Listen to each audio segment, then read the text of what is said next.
일본 반말에 대해서 얘기하면 제가 할 말이 많아서 일본에 입국을 하게 되면 가장 먼저 반말이 듣는 곳이 있어요.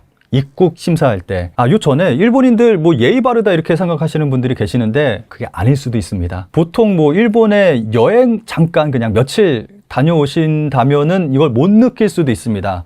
그런데 일본에 장기 체류하고 일본인들 생활 속으로 들어가서 좀 생활을 하다 보면은 이게 정말 강하게 느껴질 수가 있거든요. 제가 일본에 가면은 체류 기간이 좀 길어요. 보통 2~3달씩 막 있고 그러거든요. 그러니까 입국 심사할 때 얘가 왜 이렇게 오래 있지 하면서 이제 질문을 합니다. 너 직업이 뭐냐? 일본에 왜 왔냐? 얼마 동안 있을 거냐? 어디 갈 거냐? 뭐 이런 걸 물어보는데 반말로 물어봐요. 반말로. 왜 그러는지는 모르겠는데 그리고 좀 일본에 살고 있는 분들 얘기를 들어보면은 일본 경찰하고 얘기하는데 반말로 얘기하더라. 또 일본 뭐 관공서에 갔는데 반말로 얘기하더라. 근데 이게 그냥 무작정 반말로 얘기하는 게 아니라 처음에는 존댓말로 얘기하다가 외국인인 걸 안 순간 반말로 바뀌더라. 기분 나쁘잖아요, 이거는. 그래서 뭐 이것 때문에 따져서 결국에는 뭐 사과를 들었다. 이러한 얘기를 많이 들었습니다. 그래서 이 부분에 대해서 일본인들이 해명하는 영상도 유튜브에 많이 있더라고요. 그리고 제가 직접 일본인 지인들한테 들은 것도 있고 대체로 일본인들이 하는 말은 외국인이 일본어를 잘 못하기 때문에 잘 알아듣게 하기 위해서 반말로 얘기하는 거다라고 얘기하는데 이거 좀 이상한 게 분명히 일본어로 얘기를 하고 유창한 일본어로 그것도 존댓말로 얘기를 하는데 상대방은 반말로 얘기해요. 또 아까 말씀드렸듯이 뭐 일본 경찰이나 관공서 같은 데서 존댓말로 얘기하다가 알고 봤더니 외국인이네? 그러면서 반말로 얘기한다거나 이런 경우로 봤을 때는 들어맞지가 않잖아요. 제가 예전에 일본 지인들한테 야 일본인들 왜 이렇게 반말로 얘기하냐 처음 본 사람한테 그럼 나도 그 사람들한테 반말로 얘기해도 되냐? 라는 걸 물어봤어요. 근데 전부 다 안 된다. 왜 안 되냐? 그러니까 처음 본 사람한테 반말로 얘기하는 건 무례하기 때문에 안 된다. 이건 뭐 일본인은 반말로 얘기해도 되는 거고 외국인은 반말로 얘기하면 안 되는 거고 뭐 이런 건가요? 말이 안 되는 거잖아요. 그래서 제가 물어봤어요. 제가 일본에 가면은 만나는 제1교포 분이 계시는데 한국어 교실에서 한국어를 가르치시는 선생님이에요. 그래서 이분 수업에도 제가 자주 참가를 합니다. 그래서 이분 수업에 가서 한국어를 배우는 분들과 함께 이 부분에 대해서 토론을 했어요. 한 10대 명 분들 앉아 계시는데 왜 이런 경우에 일본인들 반말로 얘기하냐 물어봤는데 좀 여러 가지 의견들이 나왔죠. 아까 말씀드렸듯이 뭐 알아듣기 쉽게 뭐 이런 얘기도 나왔는데 좀 대체로 나온 얘기가 일본 같은 경우는 프렌들리하게 좀 관계를 유지하기 위해서 반말로 얘기하는 거다. 뭐 이런 얘기 나왔고 일본에서는 친구의 친구도 친구다. 그렇기 때문에 친구의 친구한테도 처음 봤지만 반말로 얘기한다. 뭐 라는 내용도 있었습니다. 근데 이거는 뭐 사실이에요. 일본인들 같은 경우는 일본인끼리도 반말로 얘기하는 경우가 굉장히 많습니다. 뭐 예를 든다면은 학교 선생님한테 반말로 얘기합니다. 일본 같은 경우는 뭐 그러한 것도 그렇고 나이가 비슷하다 싶으면 뭐 반말로 얘기하고 그런 경우가 많이 있거든요. 이건 뭐 사실입니다. 그래서 저 같은 경우는 이제는 일본에 가면은 그냥 지나치는 사람하고 얘기할 때는 일본어를 사용 안 하고 영어로만 얘기를 하고 이제 일본어로 얘기해야 되는 좀 관계를 유지해야 되는 그러한 사람하고 얘기할 때는 반말로 얘기하는 경향이 생겼어요. 처음 만났다. 그런데 나보다 뭐 나이가 비슷하거나 뭐 어리다 싶으면은 그냥 좀 무조건 반말로 얘기합니다. 그리고 만났는데 상대가 반말로 얘기한다.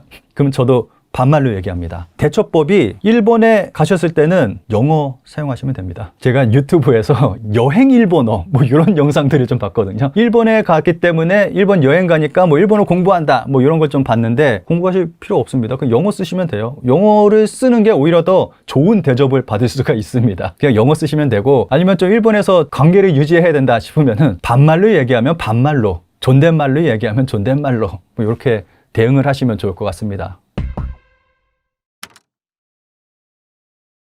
뭐 일본에서 금기시 되어 있는 이야기들이 몇 가지 있기는 합니다. 그중 하나가 브라크민에 대한 이야기인데요.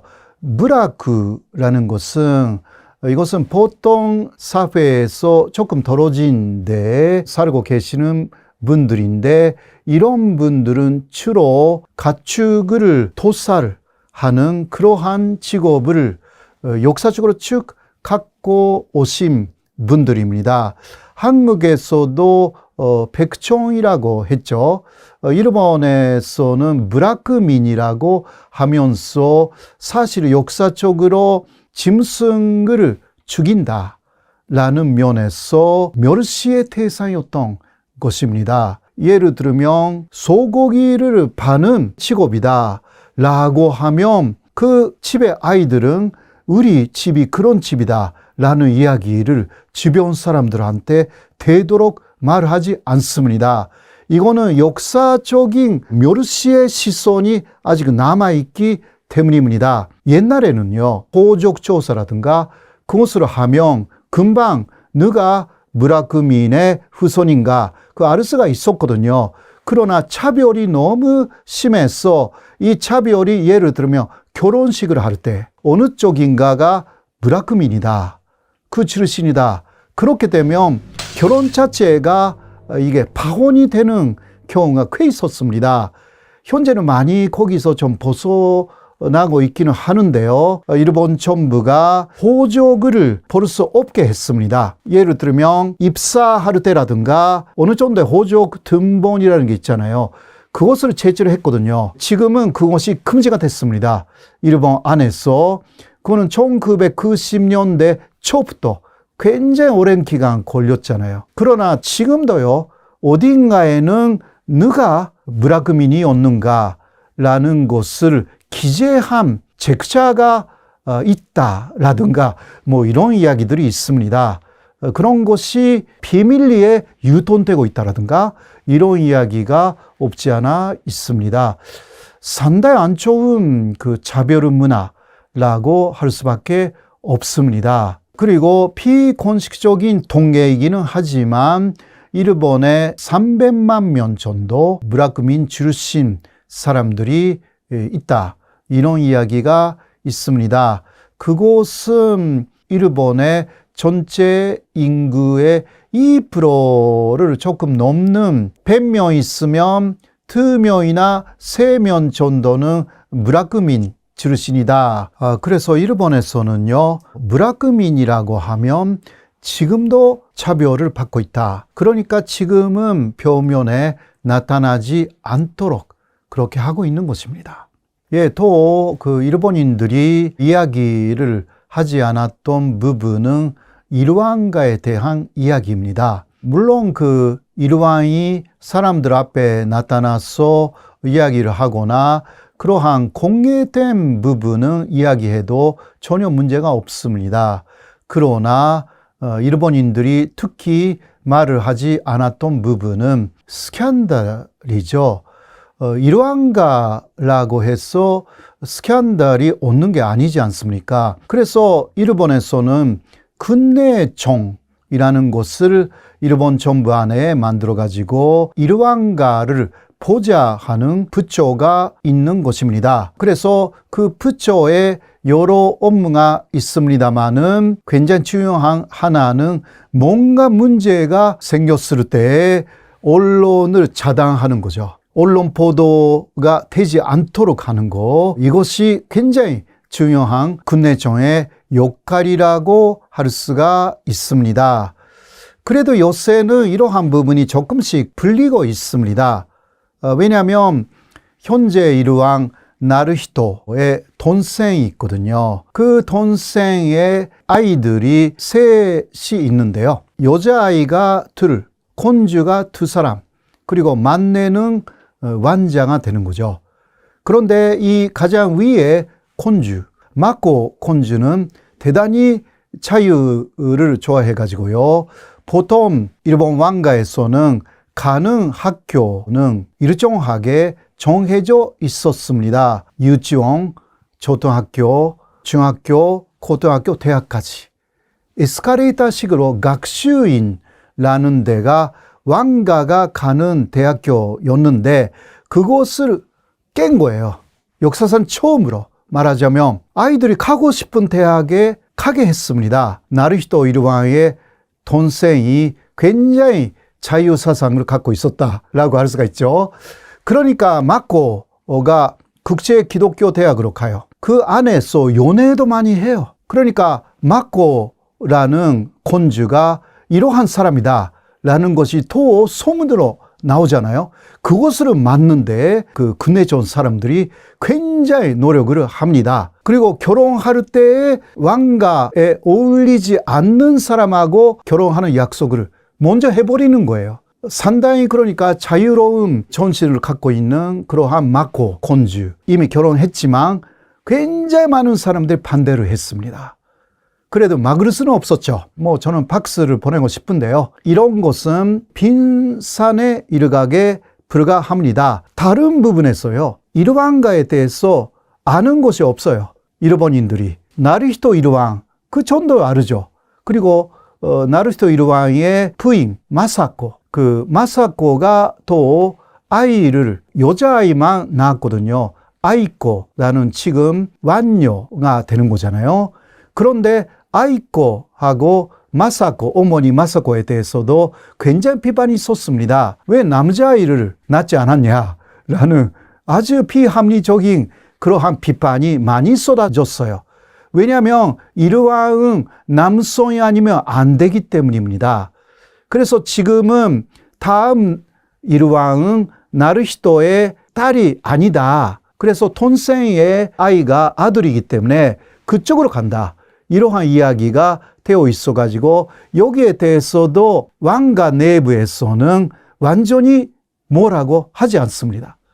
어떤 감정이라든가 어떤 생각이라든가 있잖아요. 그것을 일체 말하고 있지 않습니다. 그거는 막으니까 그래요. 그런 식으로 해서 일본 사람들은 이르땅, 이르왕 혹은 이르왕가의 사람들의 마음이 어떠냐 이런 거 알려고 하지 않습니다. 그것 자체를 역사적으로 해오지 않았기 때문입니다. 그 부분으로 말하기 시작하면 굉장히 오히려 무서운 결과가 올 수도 있습니다. 일본 극우들은 지금도 왕가를 신의 가족으로 생각하고 있기 때문에 이르왕에 대한 그 마음을 함부로 말하는 것은 왕에 대한 모독이다, 모욕이다 이렇게 되는 거잖아요. 그러니까 거의 대부분의 일본인들은 아마 이르왕은 이런 식으로 생각하고 있을 것이다. 이런 이야기 다 할 수가 있잖아요. 그렇지 않습니까? 한국에서는 대통령이 그렇게 생각하고 있을 것이다. 이런 거 자유롭게 말하지 않습니까? 일본은 안 합니다. 이것은 역사적으로 하지 않았기 때문에 현재에서는요, 이르왕의 마음이라든가 이르왕가의 마음에 대해서 그리고 그 가정 안에 이야기를 한다라는 것 자체를 생각을 하지 않아요. 그게 습관이 돼버린 것입니다. 상당히 무의식적인 금기시라고 할 수가 있습니다. 근내정에서 일하는 사람들은 공무원입니다. 그렇기 때문에 법능 시험이 있지 않습니까? 거기에 합격하여서 또 역시 근내정 안에서 일왕가를 모시기 위한 교육을 철저하게 합니다. 옛날에는 아마 지금도 있을 거라고 생각하지만 이르왕이 어렸을 때부터 아직 이르왕이 아닌 그 왕자였을 때부터 이르왕으로서 그리고 왕가로서 어떻게 행동을 해야 되는가라는 그러한 것을 교육을 한다고 합니다. 그러니까 이르왕은 만들어진다라는 거, 왕가는 만들어진다라는 거. 이것은 특히 일본은 메이지 시대부터 이르왕을 명군으로 성군으로 만들기 위해서 사리 사욕이 전혀 없는 그러한 성군이 되어야만이 일본 국민들을 통치할 수가 있다. 그러니까 이르왕은 어떤 면에서는 굉장히 불쌍한 사람이라고 할 수가 있습니다. 자신이 뭐 하고 싶다라는 말을 하나도 할 수가 없어요. 또 그렇게 하지 않는 것이 왕으로서의 선이다 라는 교육을 받았기 때문에 자기 중심적인 욕망이라든가 이런 거 말을 안 합니다. 일부러 말을 하지 않는 것이라기보다 그러한 말을 한다라는 발상 자체가 아예 없는 것입니다. 이러한 만들어진 것입니다.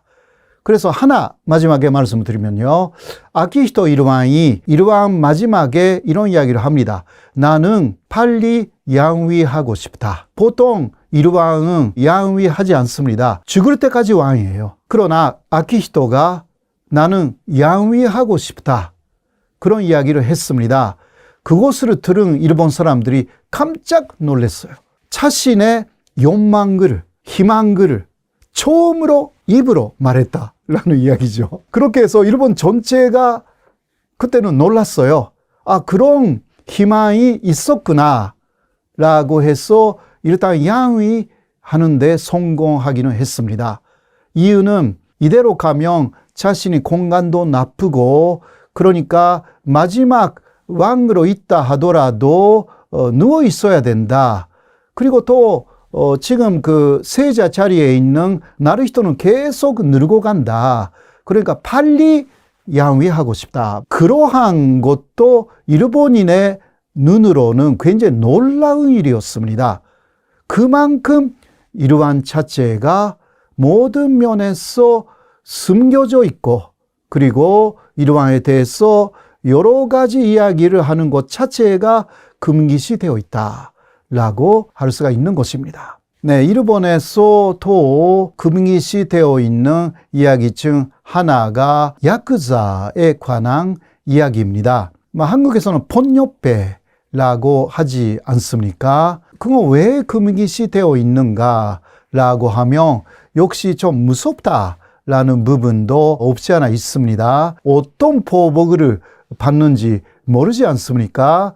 특히 언론인이나 그런 사람들이 야쿠자를 계속 비판하거나 뉴스화하면 그 야쿠자가 굉장히 기분 나쁘게 생각하면 어떻게 될지 모르지 않습니까? 그런 면에서도 금기시되어 있습니다. 그리고 야쿠자에 대해서 말하기 시작하면 사실 이거 끝이 없습니다. 특히 야쿠자 조직 중에서 가장 큰 조직은 야마구치구미, 야마구치조, 일본에서는 가장 큰 야쿠자 조직인데 요새는 특혜 세계로 좀 분열이 있기는 합니다. 또 이러한 분열에 대해서도 너무 깊이 이야기를 하면 그것도 야쿠자들이 원하지 않는 부분이잖아요. 그러니까 표면적인 이야기로 끝나는 경우가 굉장히 많습니다. 그리고 또 야쿠자 조직은 야마구치구미뿐만이 아니라 일본의 상당히 큰 조직은 제1 한국인에서부터 시작됐다. 알고 있는 사람은 다 알고 있습니다. 사실 1945년에 일본이 패전하여서 그때는 일본에 200만 명 정도의 한국 사람들이 있었습니다. 그런데 갑자기 일본 정부가 일본에 있는 조선 사람들은 이제 일본에 계속 있을 수가 없다. 한국으로 돌아가라 라고 일반적으로 결정해 버렸습니다. 보통 그럴 경우는요. 일본 사람으로 남고 싶은 사람은 남고 한국으로 돌아가고 싶은 사람은 돌아가라. 보통 나라들은 그렇게 한다고 그래요.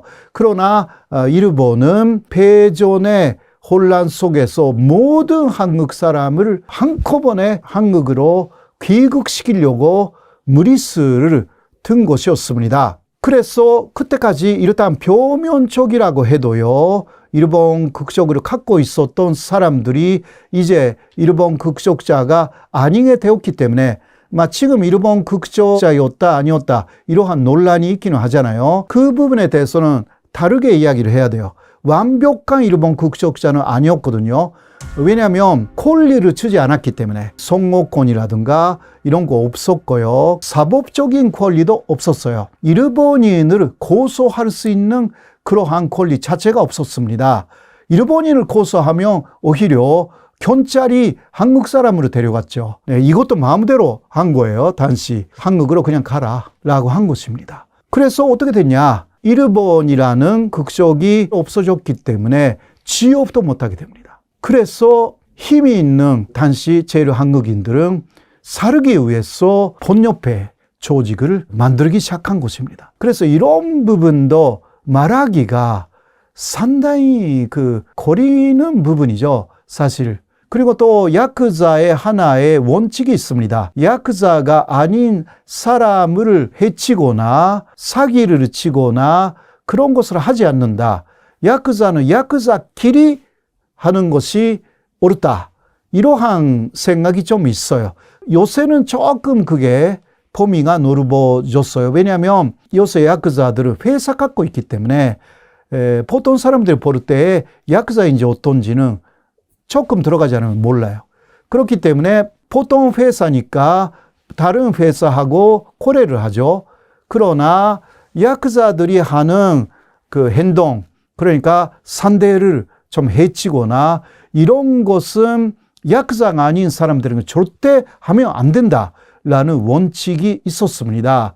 그것을 사실상 쭉 지켜왔어요. 그쪽에서 일반 사람들에게 해를 끼치지 않으려고 하고 있는데 일반 사람들이 야쿠자를 계속 비판하는 것이 옳은 것이냐라는 것도 있어요. 그렇기 때문에 야쿠자에 대해서 이야기하는 것이 금기시 되어 있다라는 이야기가 나오는 것입니다. 아바타 2, 제임스 카메론.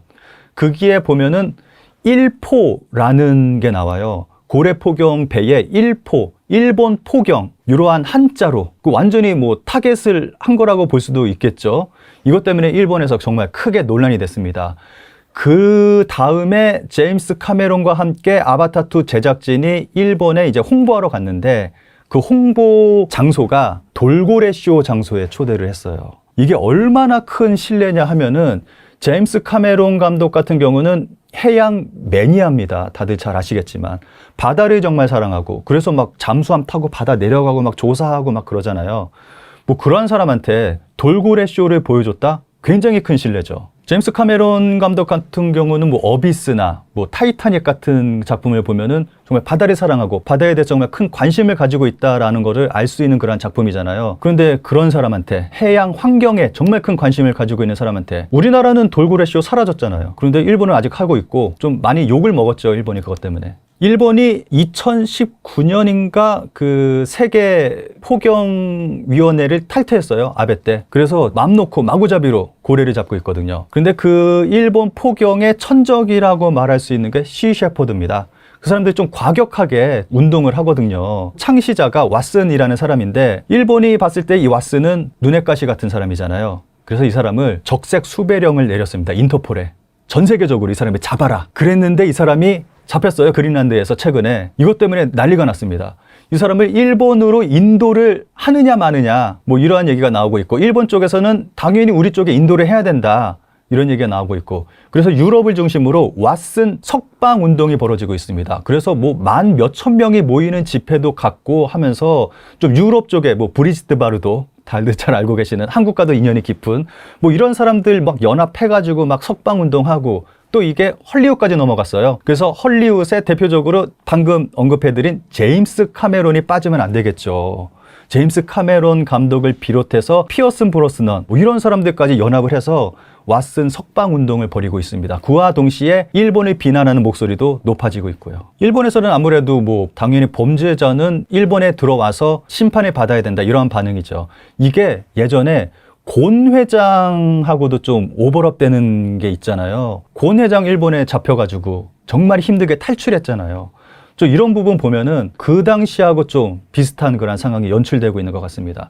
일본 언론, 일본 뭐 정치권, 그리고 일본 시민, 국민들까지 다 처벌해야 된다. 곤 회장에 대해서. 그런데 일본 밖의 여론은 또 달랐잖아요. 또 이번 상황도 똑같습니다. 일본 내에서는 처벌해야 된다. 그런데 일본 밖에서는 석방해야 된다. 이렇게 좀 양립하는 그러한 상황이 벌어지고 있습니다. 일본에서도 고래를 안 먹어요. 급감해가지고 지금은 거의 안 먹는 수준인데도 그럼에도 불구하고 고래를 계속 잡거든요. 일본에서 하는 얘기는 우리가 고래를 잡는 건 전통이다. 그 이유 하나로 고래를 잡고 있는 거예요. 그러니까 우리가 고래를 먹는 이 전통이 사라지지 않게 하기 위해서 고래를 잡는 거다. 그래서 2019년에 탈퇴했다고 말씀을 드렸잖아요. 그 이후에 일본 학교에서 고래 급식이 다시 등장했습니다. 아이들에게 고래의 맛을 알려줘야 된다. 일본의 전통을 잊지 않게 알려줘야 된다. 그 이유에서 고래 급식이 다시 등장했습니다. 그리고 도쿄 시내에 고래 자판기까지 등장을 했고요. 좀 아이러니하죠. 좀 이런 모습 보면은 한국하고 또 이게 비교가 되는 게 최근에 한국에서는 개고기 금지법이 발의가 됐잖아요. 개고기 같은 경우는 한국의 전통 음식 문화인데 한국은 법률로 금지시켜서 사라지게 만들었어요. 그런데 고래 같은 경우는 멸종위기 종인데 이거를 욕을 먹어가면서까지 굳이 잡아서 전통을 유지하겠다? 뭐 이런 모습 보면은 한국하고 굉장히 대조되는 모습이죠.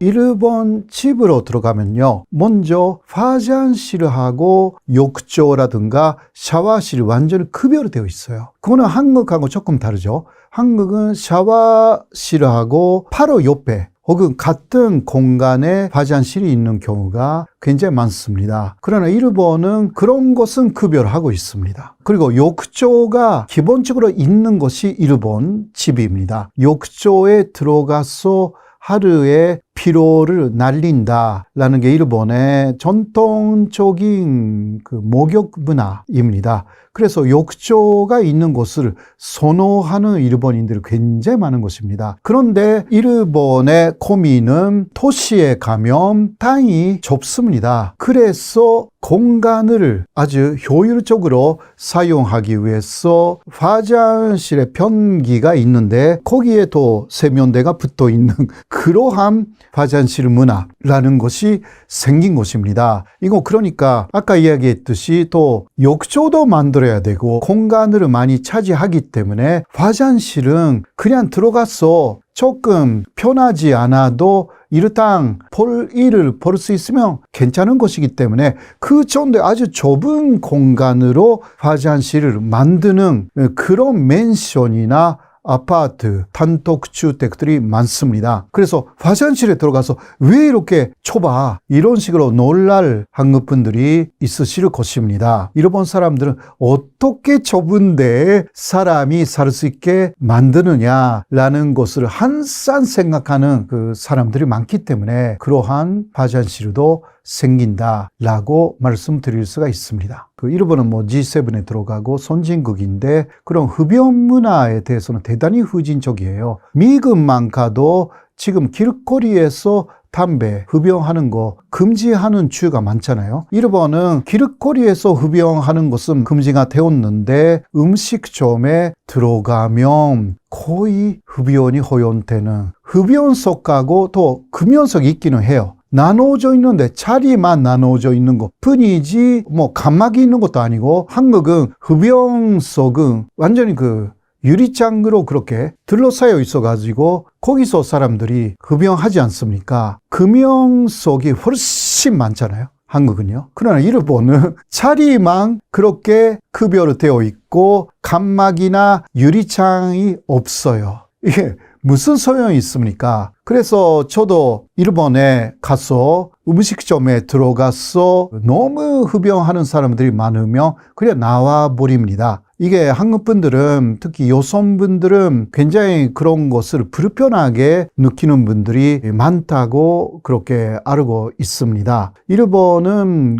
고르초들이 많습니다. 왠지 잘 모르지만 일본은 흡연 문화에 있어서는 관대하다고 할까? 그런 문화가 있습니다. 목욕 문화 중에 한국 사람들이 가서 깜짝 놀랄 만한 부분이 있습니다. 그거는 대중목욕탕으로 가면요. 여성분들이 요탕으로 들어가잖아요. 그런데 남자 직원이 들어와가지고 청소를 해요. 이거는 한국 사람들이나 외국 사람들은 그거 깜짝 놀래요. 그런데 일본 여성들은 아무렇지도 않습니다. 그 왜 그러냐? 일본 사람들의 이렇다는 생각으로는 남자 직원들이 청소를 하는 것은 그 청소만 하는 것이지 그 사람들이 이상한 목적으로 들어오는 것이 아니다. 그렇게 보는 것입니다. 이러한 문화가 다른 나라에 많이 없기 때문에요. 특히 한국 사람들은 이해를 못해가지고 도망치는 분들도 많다고 들었습니다. 그리고 또 비슷한 부분인데 일본에서는 혼욕탕이 좀 있습니다. 일본 문화로서는 그 혼욕탕 문화는요. 그게 보통 일본의 목욕탕이었어요. 상상할 수 있습니까? 그런데 메이지 시대가 돼가지고 미국 사람이나 유럽 사람들이 일본으로 들어갔죠. 그런데 혼욕탕을 보고 놀랐던 것입니다. 어떤 기자가 그 사진을 찍고 뉴욕타임스에 올렸어요. 일본은 역시 미개의 나라다 라고 해서 미국에서 굉장히 화제가 되었는데 그 뉴스가 나온 바로 그 다음 날부터 일본 정부가 결단을 내려가지고 혼욕탕을 금지시켰습니다. 당시는 그런 시대죠. 법체계가 완벽하지 않았던 시절은 몇 년이 그냥 법이었어요. 그렇게 해서 하루아침에 혼욕탕이 사라졌습니다. 그러나 그것이 지금도 남아 있어요. 특히 온천의 면소로 남아 있습니다. 그냥 하나의 브랜드 상품으로 파는 거죠, 사실. 그런데 그게 상당히 특징적이기 때문에 많은 사람들이 갑니다. 요손들도 가요. 다카라가와 온천이라고 하는데요. 저도 거기에 3번 정도 갔습니다. 우리 한국 가족하고 함께요. 거기에 들어갈 때는 여성들에게는 아주 긴 수건을 줘요. 그러니까 여성들은 그것을 다 몸에 싸가지고 들어갑니다. 그러니까 안 보입니다. 걱정 없이 간다고 합니다. 혹은 일본의 다른 온천에서는요, 혼욕탕이기는 하는데 여성들은 수영복을 입고 들어갑니다. 그런 데도 있습니다. 남아있는 일본의 문화, 혼욕탕 문화라는 것이 관광 문화로서 남아있다. 이러한 말씀을 드립니다. 한국은 카드 사용이라는 것이 기본이잖아요. 금융실명제를 실시했기 때문에 이 효과가 금방 나타났다라고 할 수가 있습니다. 그리고 또 거기에 13개월째 월급이라고 했어요. 카드를 많이 쓴 그 실적에 따라서 돌려받는 세금이 나오잖아요. 일본이 이러한 제도가 없는 것입니다. 그러니까 아무리 카드를 열심히 써봤자 13개월째 월급이 없어요. 그런 면에서는 금융실명제가 일본에서는 사실상 유명무실화가 되어 있다라고 할 수가 있습니다. 그런 면에서는 카드를 안 받는다라는 가게가 많아져도 어쩔 수가 없는 거죠. 물론 일본 세무서는 그러한 사람들도 일단 탈세를 하면 잡을 수 있다. 그런 이야기를 하지만 이게 수치적으로 확인할 수가 없어요. 한국 사람들이 갈 때 너무 불편하기 때문에요. 현금이 좀 있어야 된다라는 부분에서 한국은 거의 현금 없이 지내는 문화인데 일본은 아닙니다. 디지털화가 상당히 후진적인 모습을 보이고 있는 것이 일본이다라고 할 수가 있습니다.